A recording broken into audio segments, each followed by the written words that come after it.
Hey guys, it's Tom Kelly outside Governor's Comedy Club on Long Island with a balloon animal that looks like Tom Kelly. Just a quick thing. I want to tell you a little note about today's podcast. It's 2 episodes with a great comedian named Ben Rosenfeld. I combined it into one giant episode because he really started telling his life story. We got distracted, and then he started telling his life story again. So I took 2 20-minute episodes, combined them into one great 30-minute episode, and that's it. And why am I holding up this balloon animal? Well, because somebody made it, and I felt like I needed to get some value out of it. That's right, Tom. Good job. Way to get value out of this. Listen, here it asks for the show. Email comedy clubs like Governors on social media and tell them you want to see Tom Kelly wherever your hometown is, and share the podcast with people who will share the podcast, and show love where love can be shown. But right now, what do you think, Balloon Tom Kelly? Let's start the show. Here we go. Trigger warning. Spoiler alert. I will break you. You are experiencing the Tom Kelly Show. I'm here with a comedian friend who is viral on not just comedian TikTok, but Russian TikTok. Is that fair to say? I think I'm not allowed back in Russia, actually. You're not allowed back in Russia because you've been making fun of it. Yes, I don't think I want to test what happens. Well, okay, this is great. So Ben Rosenfeld, ladies and Hello. gentlemen. He's married, he's Russian, he's Jewish, and I've been wanting to have him on the podcast. You've been dangling this podcast for a solid 5 years. And you know what it was? I've been waiting for Putin to invade another country. Okay. I wanted to make it relevant. I wanted to make it relevant. Well, then you should have had me in March when people still cared about this. Oh, God. Well, Amber Heard, Johnny Depp made everyone forget about Russia, Ukraine. Well, is it wrong? Does it bother you? And I half mean this as a joke, and I half mean this as a sad observation about America, that more Americans care about Britney Griner than the entire Ukraine.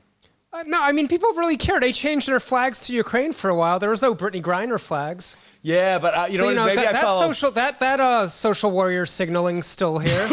See, maybe I just follow too many women who have played basketball in their lives. But I am... Too many of your former girlfriends now play for the other team? Is that what I'm catching? 1 or 2, yes. Actually, yes, very much so. I will break you before you break the viewers. I challenge taken. You have broken me already. So, but with Britney Griner, I feel she's an American war hero.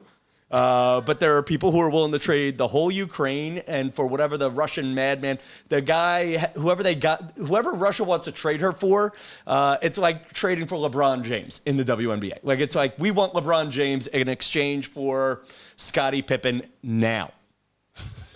That's as close to a sports reference as we're going to get on this show. That was solid. Solid. I followed it. Did you? Okay. So you at least hit the 1 generation lower than you, maybe 2. Yeah. Depending on what your viewers think. And again, as a man who's trying to sleep with a tall female athlete, we just figured out why that's not happening in that sentence. But Ben is known for a few things. First, he's a friend of mine. He is good to hang out with. We hang out at the clubs. He's a guy I could have a beer with after the show. And you've given me a lot of advice on TikTok, and you've gotten a lot of fame on TikTok. How many followers are you up to there? It's over 250,000. You can check. I try to not get in the day-to-day of it. No, and actually, is that part of your mentality with it? Yeah, I mean, I know if something's like going crazy viral or not, but I try to log in like twice a day. Like once to post my clip, and then like an hour later to respond to the first 2 comments and then move on with my life. So I go through spurts on TikTok and Instagram Reels. And I will sit there, I'll post a new video, and I'm like, why don't they like me? What if I check again? What if I check again? Or even with posting this show on YouTube, like, 1 more viewer. Oh, let me hit refresh. Oh, there's another viewer. Oh, I just hit refresh again. It's another viewer. I found the longer I go without checking, the more pleasantly surprised I am on the views. Okay. And I actually think the algorithm bases the view. The longer I go without checking, the more views I get. Not just like a geometric progression thing. Okay. Where you wait an hour, it's 100. You wait 2 hours, it's 200. I just think the algorithm wants to suck you in. So if you don't log back in for 6 hours, you're at 5,000 views. Where if you check after 20 minutes, it's like 4 views. Come back soon. Oh my God, this is a punchline. This is a punchline. The algorithm punishes the needy. Mm-hmm. Okay, there you go, folks. Go chase your TikToks and social media now. But you're big with the Russian community. The Russian Russian American community. the videos about my Russian parents were one of the first things to resonate on TikTok. Or really, I guess the most popular ones are me talking to my kid in Russian now. But the initial popular ones was me doing like jokes about my Russian immigrant parents. Which we have to do the joke just for the folks who haven't come to New York to see you. Why is it hard to talk Russian to your kid? Oh, that one. Well, I mean, she speaks both languages, and when I'm around other people, I'll speak English to her. But when she doesn't listen, I switch to Russian, which gets her to do what I say, and also terrifies everyone else. Can we practice? Yeah, right now, you be you. Sure. I'll be your daughter. And I would say, "Pora ботинки одеть." Time to put on your shoes. But other people hear, "Put on shoes," or I send you to Siberian work camp. Or I'll tell her, "Надо курточку одеть, холодно на улице." You got to put on your jacket. It's cold out. But I see her parents taken aback because they think I said, "Jacket on, or I sell your other kidney." I know you don't want to visit Nikolai again. And one time we're at the playground. I see my daughter pushing over a kid. I'm like, "Hey, Pristan, hey, stop it." But I swear, the other parent thought I said, "Finish him." So they thought you were a real-life Mortal Kombat bad guy. Yes, that's the joke. You're a very polite laugher. You've heard the joke a lot. No, but I appreciate you making your own podcast look good. No, I was like, all right, I'll do the joke if you give me the laughs where they're I'm going to be honest, man. Half of my survival as a pre-show comedian and as a stand-up comedian is being able to appreciate everything like it's fresh. Is it hard being Russian right now with American audiences? It's easier than it was in March and April. Okay. Yeah. Mid-March, when the invasion or conflict or war or special military operation, however you want to call it, started, then it was... it was your fault. Even though your family... Yes. And also, it's also important to say that your family evaded Putin. We are Russian Jews. Russia does not like... If you were to rank countries for their anti-Semitism over time, like Germany's number one, ancient Egypt number two, Russia, if not three, top five for sure. So Ukraine also in the top five, actually. Whole other, we don't need to go into tangent, but like all of Eastern Europe has plenty of anti-Semitism to go around. Okay, yeah, but okay, I didn't even know that about the Ukraine. So yeah, the first week it started, it was rough, especially before I had my topical jokes about it.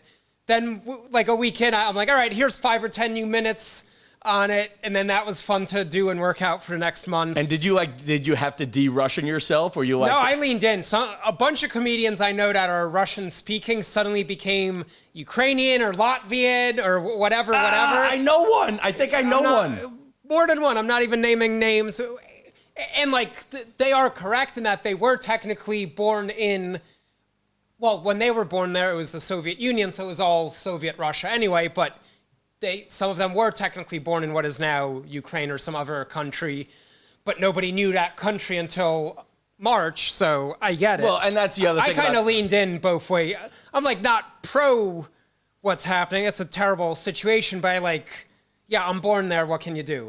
Like clearly, I mean, a couple times when audiences would groan, I'd be like, look, if I had geopolitical skills and could fix the situation, I would. But all I know how to do is write clever dick jokes. Well, at the end of the day, you're Eastern European, you're angry and prone to depression. Now, your family came over when you were how old? 4 years old. Okay. Now, your parents came over here. Yes. You're a comedian. You're not necessarily off the boat, you're off the plane. Yes. How do your parents feel that not only is their son a stand-up comedian, but he married a Jewish female stand-up comedian? They like my wife. That part really? They're okay with. Yes. Really? Why is that? She's likable. Because she bore the grandchild.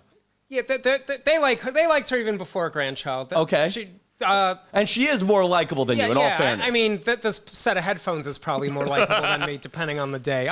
The joke, I haven't done it in a while, but it's I'm a lot like coffee or liquor or oral sex. I'm an acquired taste. So if you're not laughing, relax your throat. And how much work did you put into learning how to enjoy oral sex? And scene. And scene. So parents, how do Dad, it was at first, he found it interesting. Then what do your parents do? My dad's self-employed. At this point, he's a photographer. Before he did import-export with Russia for many years, like computer equipment. Okay, and so stuff, he's kind of and artsy. sales. The photography. He's end. always had the art. He was like a DJ in his early 20s, teen, but he was also engineer because you have to in the Soviet Union by law get your engineering degree. So he had like an HVAC background, but he was like hustling, doing DJ gigs on weekends. DJ and HVAC. Yes, God, DJ those are- HVAC. That's the name. And That'd be by a the good way, name. all DJ letters that I'm HVAC. using on Wordle tomorrow morning. There you go. DJ HVAC. So he's always been into photography, but like he was doing sales and import Russia and running his own business for like many years. My mom's an art historian, started as an art. Oh, so they're art artsy school. people. They don't care. No, you would think Like, artsy people thought- don't care. They care. Really? See, I had this image of them both being engineers, coming here, and then making money in real estate or something. No, my mom was a graphic designer and art school person that went into art history. And when like, they find museum out their curator. son is not working all day, doing a podcast in my apartment. This is work. You're making me work. Does this count as work? Well, I This did make counts you as walk the work. stairs. Had to walk up 9 flights of stairs, do my own makeup. I had to show up later because the air's not on as it should be. It's not in my rider. I'm very... Yeah, by the way, folks, if you hear the buzzing, we are recording this on Wednesday, July 20th, in the middle of a heat wave. There is a one chunk of a wall unit trying to keep this thing going, and I've decided if you hear the buzzing, folks, I've done my best. I mean, if that's what they're listening for, we're not doing our job. Yeah, well, you busted my balls coming. I'll tell you a funny one. This apartment is a remnant of a more financially lucrative time of my career. You mean when you had the downstairs as well? No, Because I saw across the hall, both floors were the same apartment label. So I assume those are connected. We'll get into the construction of this building later. I think it's an extension. Okay. Anyway, without getting into it, I'll do a tour of the apartment later. So along the lines of that, you came in, you wealth shamed me. This is why, and this is the hard part about figuring out, because there's two... Jokingly wealth shamed you. Jokingly wealth shamed me. I am happy for your success. I wish you so much success. You can get that downstairs unit too and build the staircase I just concocted. So, and this is what Ben, and then when I kind of made the face, Ben's like, no, my apartment's nice too. In Astoria, Queens. With my wife and child all in the same space. No, because this is the hard part with comedian success that I have right now. This is a remnant of when I was working in TV, blah, blah, blah. But here's the deal. I either have my comedian friends are so poor, I can't bring them here. Yes. Or my real world friends, when I bring them in, they're like, Tom, you're living in a hovel. That's a bit for you. It's something. That's a great bit. I can't bring can the relate to guys that. over from LOL here. Right. They'll be like, we got to stop paying this guy $25 every third set. Like, he's making out like a bandit here. So back to me. Your wife doesn't do podcasts. I wanted to have her on first. She was my first choice. She's everyone's first choice. She is self-banned from podcasts. She does not enjoy them, does not see the point of them, and sees it only as downside, no upside. And I think she would also tell Joe Rogan and Mark Maron no, if that makes you feel any better. Okay. And she's afraid of saying something wrong and it being used against her. Yeah, she's also we'll call it a stereotypically anxious, neurotic Jew, where anything she says, she overanalyzes. Yeah. Where I insulted you walking in. I didn't even think twice, like, how's Tom going to react? I'm like, we're friends. I'm just making a comment. He's going to go to sleep at night about this wealth shaming thing for the next week. Like, all right, well, I tried bringing a comedian over here. That's the last time. No, it'll be all authors again, people. Authors starting tomorrow. I'm sorry I ruined comedians for the show. Well, and it's funny when we're getting into some... It's not even that nice of a place. It's really not. It's not. But it's nicer than all the other comedians. Or it's not so all, far. but Okay, in Manhattan. it's just nice enough, and the location is so nice that was why I made... The reason I made the joke is clearly it's not that nice, that I'm being funny and not like Now you're Man, who did backpedaling you on murder? how now you've made me insecure, and now you're I'm backpedaling doing on the both. compliment half. I will destroy you. You're destroyed. I win. I think we're done here. My work is done. All right, I have been just like we predicted in the cold open. We are broken. Are you listening to any podcasts? What do I listen to? I like the Malcolm Gladwell revisionist history.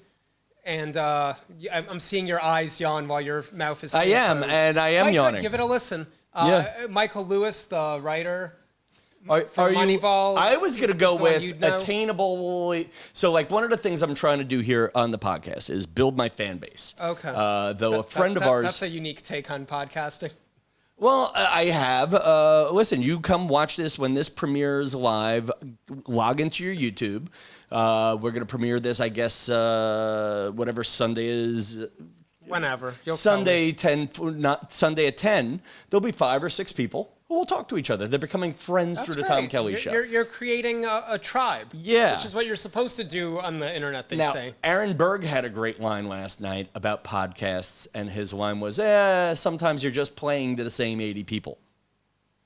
Are you listening to any podcasts that are playing to the same 80 people? No, I don't have that many Yeah. I listen to like 3 or 4, and they're all like popular non-comedy. Okay. So that's probably not helpful to what you're. No, looking or for. it's or quite frankly, your lack of enthusiasm for it.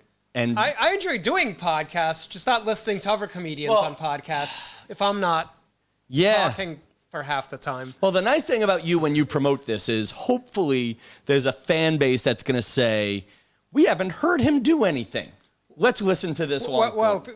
Hopefully, yes, but the algorithm decides, because I will post whatever 12 to 25 second funny clip you find from this, but then if the algorithms don't like you, So I have a friend. it's going to die at 500 views. I'll tell you who later.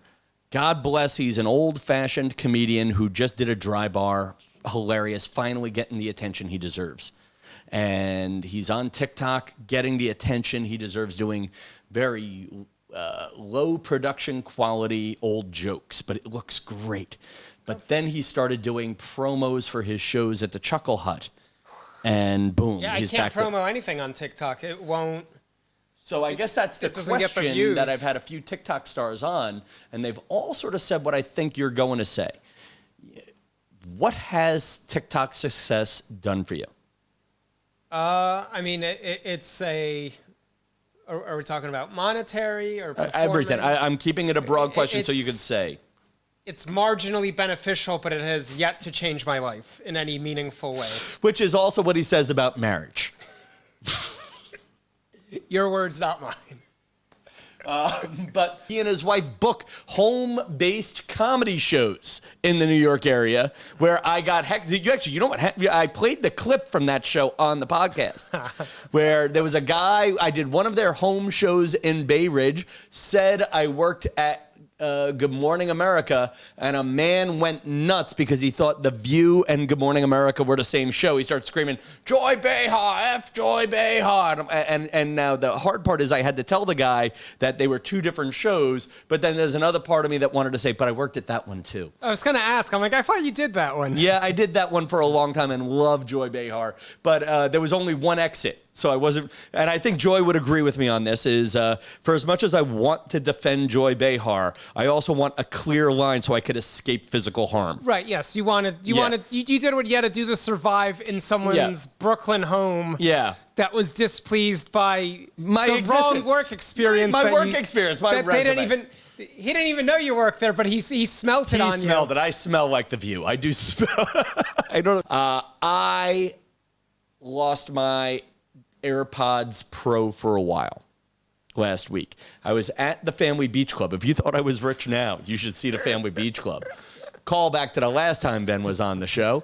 Is the whole beach club named the Kelly Beach Club? No, it is. Then I would be like, oh, okay. And again, this is the problem with having working class friends and having rich friends, but no middle class friends. Here's the thing. My first job out of college was management consulting, which is like pays well. Really? So like I could be financially successful if I chose to be, so that it really doesn't bother me. That is the getting to know you morsel I wanted on the last show. Oh, sorry. You have an education. Oh, yeah, I'm very educated. I quit grad school at Caltech to focus on comedy. Caltech is a great school. Yeah, it's like a top 5. It was in a PhD program there, but it was getting in the way of comedy. I didn't finish your question. You asked how my parents felt. At first, my dad was okay with it until I quit Caltech to focus on comedy. Then he was upset. Then he got over it once he saw him working hard and like surviving. My mom has not gotten over me leaving Caltech because she's a professor or art historian and professor type. So she was very much enjoying telling her friends her son's in a PhD program at Caltech. Not so much that he left to tell dick jokes. That he's on the roof of 3 monkeys. But then once I put out my first book, then to her, like, book. Now you're an author. Yeah. Although it's like an illustrated humor book, and the second one's illustrated in humor as well. Like, now that I have book products coming out, now it's like respectable. You know what? But it's funny. That is something you can touch, and like authors are underpaid, but there is a prestige to a book compared to a selling out Madison Square Garden. You're just a comedian. Not that that's a problem for you, but yes, but have yet to have. Sorry, friends, no more tickets at the Garden. For no, friends but and family. you're filming your second special. 5th. Well, okay, the second one that people cared about at the Pit, September 24th. We said Pit Loft, September 24th on West 29th Street. Okay, so folks, look for tickets there. See, look, maybe we'll see how the turnout is. Yes, maybe your 5 rabid fans will have a meet first. That they'll do like their cult things from like 5:30 to 7, then come to the show. A Tom Kelly Show meetup. Tom Kelly Show meetup before my recording. That's a little ambitious and kind of fan stealing, but I'll take that. You know what? Let's do a Tom Kelly. You said you're on the show, so I think it'll work out. Well, I said I would bring my camera. You have not quite solidified the offer for a spot. We'll figure it out. We'll figure it all out. But back to me, people. By the way, I love That's what your show should be called. Back to me. Not is the podcast trigger warning? The podcast is the Tom Kelly Show. Oh, okay. And I did not realize how much you have not listened to the show. Oh, I try to be very a natural guest, so I never do any research on anyone's podcast. And that way I'm not over-prepared and I don't sound robotic or rote or anything because I have no idea what'll happen. So you're not pandering to callbacks on the show or who I am as a human being? I mean, I know you, but I don't know what you do on your show. I assume it's mildly to well entertaining, but... Probably closer to the mild. Probably closer to mild. But have I won over your fans yet? Well, what I love is that you turned this into a 2-part cliffhanger, and we didn't even know it was a cliffhanger at the end of the cliffhanger. What was the cliffhanger? Well, I asked you a good question. I feel like the one cool thing about podcasting is there are a lot of people, good people like you, who I really don't know that well. And when you can interview them, you can grill them, and maybe there's a morsel of growth in the relationship. Though I'm realizing we're pretty much on vapid ground together. But I think that Caltech thing really deepened our friendship, and it's really I just wish we deepened the friendship 2 episodes ago. Okay. Well, if you change the format from 20-minute episodes to 2-hour episodes, then you will feel it happened in one go. You know what it is? I love your format, and I've listened to every episode. So we used to do when I first invited you on the podcast years ago when it was just audio only, no cameras, no ring lights, no desks, no green screens or whatever. I would just talk and it would end.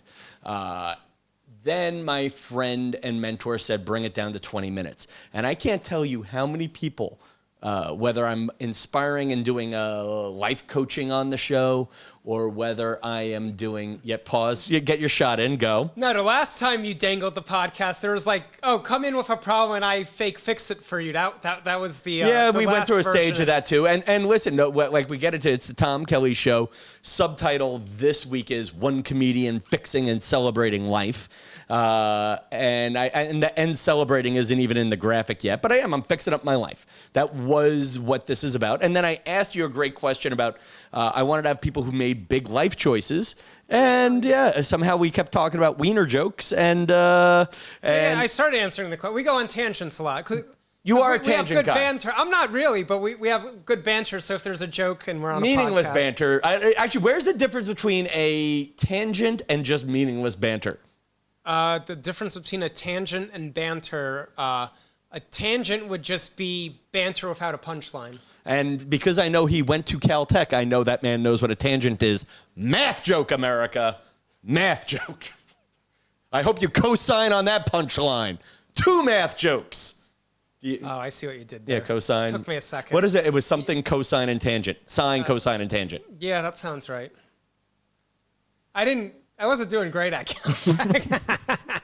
Sometimes I wonder, did you leave Caltech or did Caltech leave you? I lasted half a semester, and I was also like depressed and sleeping 16 hours a day because I didn't realize I didn't want to be there, because I went from doing management consulting for like 50, 60 hours a week, and I was already dabbling in comedy.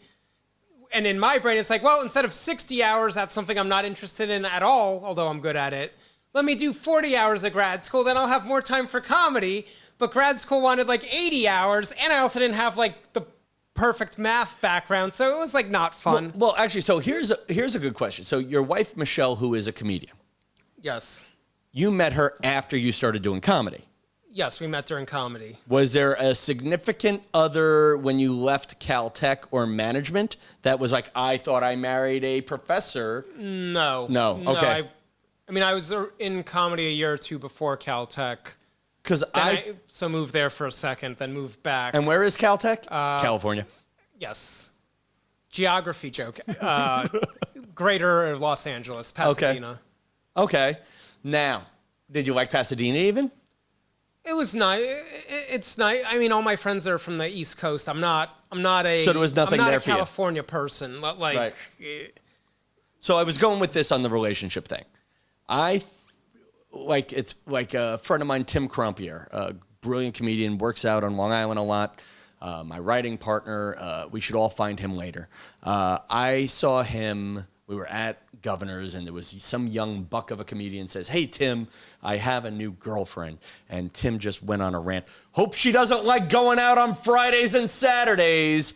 Hope she likes getting things, hope she likes Valentine's Day being $15. Whatever it was, he just went on Right. what are you dating? You're a Yes. comedian. Yeah. And I feel like comedians can really only date comedians, but then Comedians, the paradox is I believe that if you're doing comedy full time, it's like only other either comedians. comedians, wait staff, lawyers, or strippers. Why lawyers? They work long hours too. Lawyers and doctors are similar. They don't get done with work till 10, 11 at night either, so that could still work. Okay, that is hopeful because if I do want to marry up on the income chain. Yeah, you should, instead of your, what are you, I tend to 22-year-old former Eastern Europe basketball players? Why don't you find someone with a professional job? Okay, just to be clear, that is not what I said, but that is exactly what I meant. Right. Wow, you know me. I'm making fun of your aspiration, not where you're at. You know what's funny? There is a Russian aspiration who I just find pretty on the TikTok. Like, here's a fun thing about TikTok, the algorithm of TikTok. And I don't know how many of my listeners are actually on it, but there's what you think you like. Like, I like reading. I like intellectual podcasts. I like self-improvement. YouTube gives me all of those things. TikTok gives me women who are way too young for me and good-looking athletes and the occasional joke from a comedian.